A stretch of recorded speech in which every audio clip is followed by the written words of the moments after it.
Nous approchons de la Pentecôte, 50 jours après Pâques, 50 jours après la résurrection de Jésus. Les disciples ont vécu une expérience très forte avec le Seigneur Jésus. Jésus était mort, il s'est manifesté vivant. Les disciples ont vu les marques des clous, ils l'ont touché, ils ont mangé avec lui, ils ont parlé avec lui. Mais depuis quelques jours, la relation avec Jésus ressuscité a évolué vers une nouvelle étape. Jésus les a quittés en leur promettant qu'ils allaient tous recevoir une force, l'Esprit Saint. Nous avons fêté l'Ascension il y a quelques jours. Les disciples sont rassemblés à Jérusalem. Là, ils vivent tous ensemble une nouvelle expérience très forte. Comment la décrire ? Avec nos mots limités, on ne sait pas trop comment faire.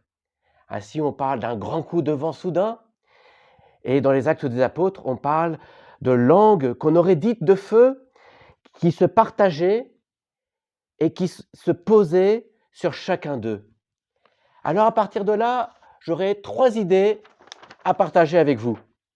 Tout d'abord, l'Esprit Saint est un feu qui rassure. Ensuite, l'Esprit Saint est un feu qui transforme. Et enfin, l'Esprit Saint est un feu qui se communique. Alors d'abord, l'Esprit Saint est un feu qui rassure. Ceux qui sont scouts le savent, en camp, à la tombée de la nuit, il est agréable de se rassembler autour du feu. La lumière brille dans la nuit et la chaleur vient nous réchauffer dans le froid. L'Esprit Saint fait encore mieux. Il réchauffe le cœur. Il met de la lumière dans nos ténèbres. Non, Jésus n'a pas abandonné ses disciples. Il a tenu sa promesse. Il leur a envoyé une force. Désormais, c'est ainsi que les disciples connaîtront sa présence divine et vivante. C'est ainsi que les disciples de Jésus doivent apprendre à vivre la présence de Jésus dans la force de l'Esprit Saint. L'Esprit Saint est un feu qui rassure, l'Esprit Saint est un feu qui transforme. Si vous regardez autour de vous les objets, la plupart des objets que vous avez à votre disposition dans les mains ont été fabriqués avec des matériaux qui ont été transformés par la chaleur. Prenez simplement votre téléphone portable ou votre ordinateur. Il y a plusieurs dizaines de métaux qui ont été travaillés à haute température. Eh bien, l'Esprit Saint est un feu qui nous transforme de l'intérieur. Les disciples étaient déroutés. Ils étaient dans la crainte, ne sachant plus comment faire sans la présence physique de Jésus-Christ ressuscité.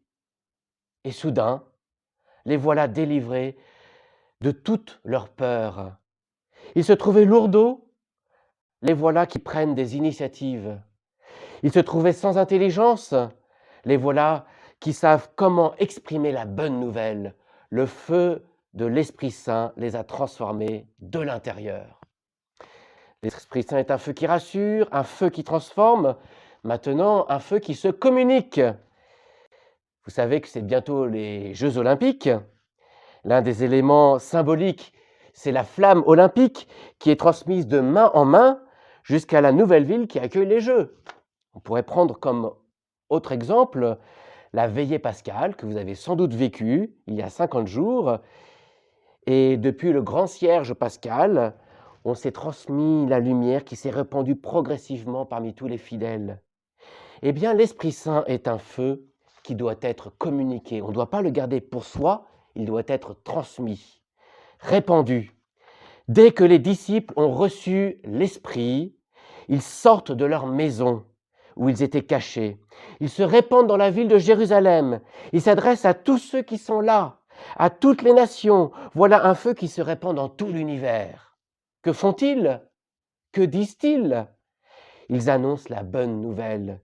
Jésus-Christ était mort, il est ressuscité. À tous ceux qui l'accueillent, c'est le pardon des péchés et la vie éternelle qui est proposée. Alors, chers jeunes, ce qui est arrivé aux disciples le jour de la Pentecôte, cela peut arriver pour nous maintenant, Alors demandons la force de l'Esprit pour devenir des missionnaires. Bonne soirée à vous.